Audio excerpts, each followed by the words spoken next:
Hey everyone, One Big Boss here, and welcome back to another video game pickup episode, which, honestly, it was kind of a surprise that this even happened today. I got a call from my buddy this morning. I was still dead asleep. Of course, being dead asleep at 11 o'clock in the morning, that's kind of bad. But I usually don't go to bed till 3, 4, 5 in the morning anyway. Regardless.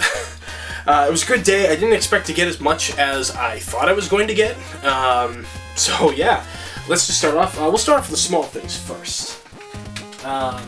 First off, I got two Game Boy games, original Game Boy. One called, what's this, Ultima Ruins of Virtue 2. It was $5, so I couldn't pass it up. I don't actually know anything. Something tells me I may have heard of this franchise before. I want to say that I have, but it's just been so long, I've come across so many different series. But I got that, and, couldn't pass it up. And plus, I've kind of wanted to start collecting old Game Boy games anyway, to start doing more reviews on those. Because I have done Game Boy reviews before. I think the only one I actually did was, when I first started this channel, I think it was Pokemon Red, actually. And the next one I have is Killer Instinct on the Game Boy. And, come on. I had to get this. Now, we all know how broken the first Killer Instinct was, and the N64 games were a lot of fun. And I really haven't gotten to play much of the new Killer Instinct because I don't want an Xbox One. But I had to get it because, as much as I am not a big Killer Instinct fan, I like the game in terms of its art style and its soundtrack, which has always been fucking phenomenal in my eyes. I've always loved it. The next one I got was a Game Boy Advance game, Yu-Gi-Oh! Sheaf of Destruction. I wanted this game years ago. I remember this. And it came out when I was just a kid, and I never found it. Now, I know that this game doesn't play by the regular Yu-Gi-Oh! Rules. It goes by the whole water beats fire kind of thing, those kind of attribute games. There were Yu-Gi-Oh! Games like this that were made on the Game Boy Color and earlier Game Boy Advance games. This was the last one they made of that said type of Yu-Gi-Oh! Dueling. And I never got it, so I picked it up. Can't beat it. $5. Not gonna complain. Let's see here. Next, this one actually comes from the Dreamcast era. It's actually not really even, it's not even really a Dreamcast game, but it's the VMU. I like the color black, as you can tell. Even from my pants, I don't know if you can see that, but I've got black pants on too. But I love the Dreamcast. Everybody knows the Dreamcast is one of, if not my favorite console of all time. I think it's kind of in a race right now with the PS1. I gotta make a video about that someday. But yeah, I got this because I have two of them. I have a green one and a blue one? Yeah, a dark blue one. And I always loved the VMUs and what they could do. I don't even know if this thing actually turns on or not. I probably should. There you go, turns on. Oh my god, look at that. It's dated. It comes on as default at year 2000. That's awesome. I'm kind of not surprised because the guy that I usually go to where I go to get my games and everything at the flea market, he always gives me great deals. Always fantastic deals, and I'm not surprised. I shouldn't be so surprised that this works from him, honestly. So yeah, got my third VMU. Maybe I'll collect a whole bunch of them, do kind of like a cool display for them or something like that. I don't know. I gotta find the top though. I wish it had the top. Those are kind of a pain to find. But yeah. Next up, we got from the Nintendo front. I only got one game. It was the only good, really. Well, I don't know if it's good or not, but it was the only thing that really caught my eye out of Nintendo games. But this one is called Legacy of the Wizard. I don't have this one because I remember a title like this. I don't know what it's about. Kind of hope it's 2 players. I like all like the sword and sorcery stuff and all the old art style in these games. Especially like ones with like Eternal Champions and the original Final Fantasy for the NES and that poster you saw, like the crystal with the warrior, the mage, the female fighter, and that castle in the background floating. Like, that was really an awesome piece of artwork for me. And this looks really cool too, I really hope it's a good game. I mean, if not, it was only $3, so, whatever. I'll do a review on it maybe one day, Next up, this is coming from the PlayStation 1 era. I don't know what this game is. It's called Darkstone. I don't know anything about it. It was cheap enough, so I decided to pick it up. Because, quite frankly, I've never heard of this game. And it's not the original case, so there was no artwork in the back to at least give me a hint of what it was. But if it's multiplayer, well, it's a PlayStation, so it's probably only like it's probably only a 2-player game. There were rarely any 4-player games on the PS1 back in the day. I think the only ones that I ever played was Crash Bash and Crash Team Racing, and I think one of the Twisted Metals was 4 players. I don't know. I really stopped playing Twisted Metal after 2. I never played really any of the other ones after. Let's see. This one I got. It's called G-Police Weapon of Justice. Weird name. Sounded cool.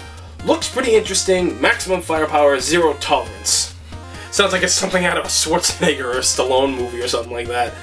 The war is over, but the battle's just begun. Join the G-Police on the outgun and outrun their deadliest enemies yet in street, air, and space combat.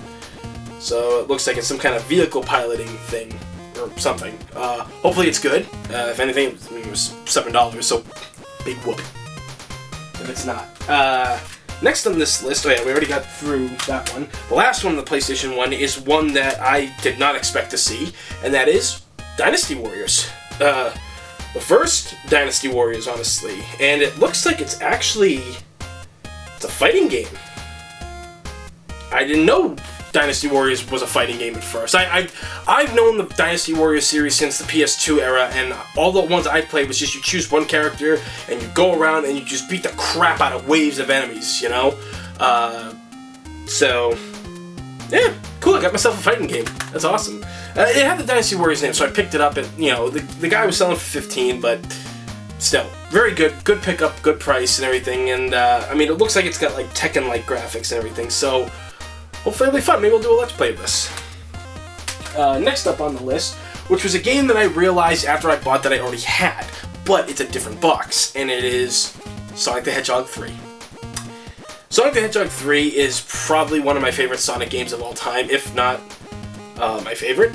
And the thing of it is, this was the mega hit series. So it came in this box, and then it comes out like this, So that was kind of cool because I have the old, where is it here? I got the old clam box here, So now I got 2 of them. Which, if you've all been watching my videos or know this channel, you know that I have multiples of various different games. If you look what I got down here at Silent Hill, you'll understand.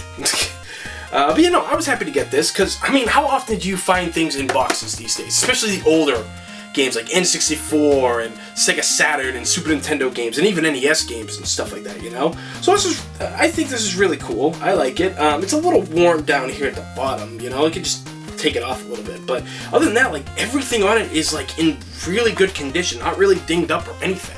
So I was happy to get this. Last on the list is a game that I was surprised I found for the price that they were asking for. Kind of surprised I just found it at a flea market.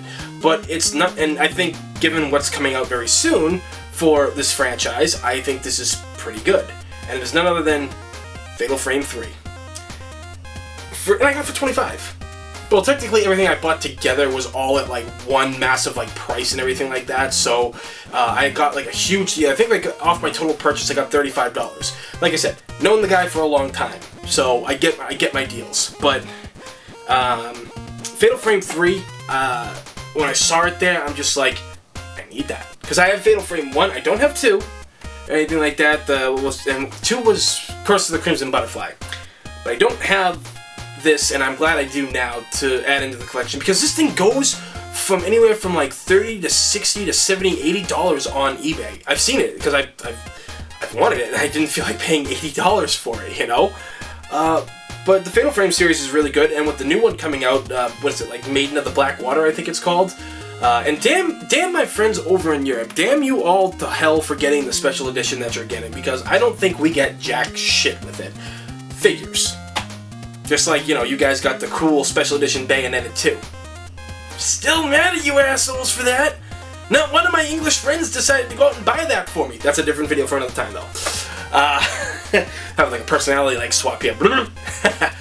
But no, honestly, Fatal Frame, great franchise. Figuring that it's Halloween almost, it's the month of October. What better way to get a scary-ass game like this? They had Lawnmower Man. I don't even know if that's a scary game and stuff like that, but still, I was happy to get it. Regardless, though, that's my small pickup for this unexpected video game trip. Honestly, You know, I've been saving up for a new camera that I want to get. It'd be the most expensive camera I've ever bought to date, but I've seen what the thing can do with the lens that it comes with and all the other lenses that I already have for currently the camera that I'm filming with. Regardless though, I really hope that I can get that camera soon. I shouldn't have bought what I did, but I just can't pass it up. You know, I just couldn't pass it up. So that's pretty much the end of this episode for video game pickups. Let me know if any of you have had really good pickups at flea markets, stores, anywhere, or even like at yard sales, because I still have yet to find good games at a yard sale. You know, people, I swear to God, like, they don't know what they have, they just look it up and everything like that instead of just throwing it out to the curb with the rest of the stuff they're selling and stuff. It makes me so mad. But yeah, let me know what your best pickups are and everything. Write them down in the comments below because I'd like to hear the stories. So, like and subscribe because it's free. In this day and age, free's a damn good thing. As always, everybody, thank you for watching. I'm One Big Boss, and I will see you all next time.